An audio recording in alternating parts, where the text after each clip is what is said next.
श्री साईबाबा संस्थान शिर्डी शुक्रवार दिनांक 28 डिसेंबर रोजी तिथे असणाऱ्या कर्मचारी अविनाश आदलिंगे आणि सुरक्षा अधिकारी पोलीस निरीक्षक अण्णासाहेब परदेशी यांनी डीवायएसपी संदीप मिटके यांना माहिती दिली की मागील काही 3 दिवसांपासून एक इसम साई उद्यान शिर्डी येथे राहतोय। संदीप मिटके यांनी सदर संशयितास ताब्यात घेऊन त्याच्याकडे विचारपूस केली असता त्याने गुन्ह्याची कबुली दिली आहे। यावेळी तो म्हणाला की माझ्या विरुद्ध वानखेडी पोलीस स्टेशन पुणे येथे बलात्काराचा गुन्हा दाखल करण्यात आलाय।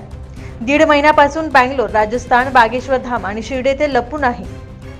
याबाबत वानवडी पोलीस स्टेशनचे पोलीस निरीक्षक यांच्याकडे सदर आरोपीची चौकशी केली असता त्यांनी सदर आरोपी विरुद्ध वानवडी पोलीस ठाण्यात गुन्हा दाखल असल्याचं सांगितलं।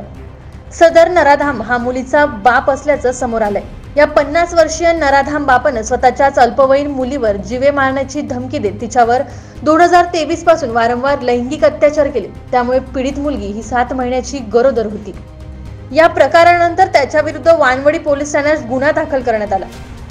गुन्हा दाखल झाल्यानंतर आरोपी तिथून फरार झाला। त्यानंतर आरोपीला पुढील तपासासाठी वानवडी पोलीस स्टेशन पुणे शहर पोलिसांच्या ताब्यात देण्यात आलं। यामुळे वारंवार जास्त दिवस साईबाबा संस्थांच्या रूम घेऊन राहत असलेल्या लोकांवर बारीक लक्ष केंद्रित करण्यात आलंय।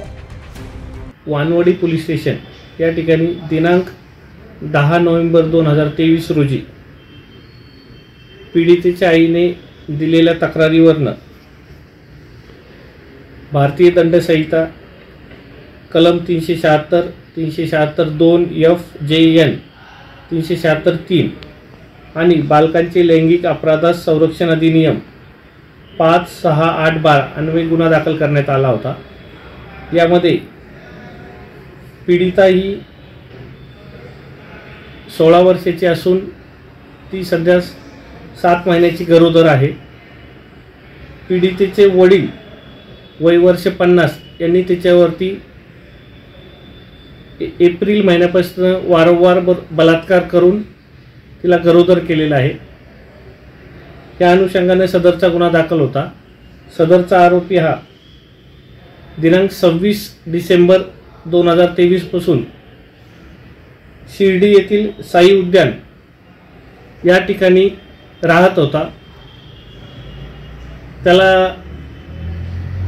वारंवार रूम खाली करण्याबाबत कळून देखील तो करत नसल्यामुळे अविनाश आदलिंगे यांना आणि मंदिर विभागाचे संरक्षण अधिकारी अण्णासाहेब परदेशी यांना त्याच्या वर्तनाबाबत संशय आल्याने त्यांनी शिर्डी पोलिसांशी संपर्क साधला।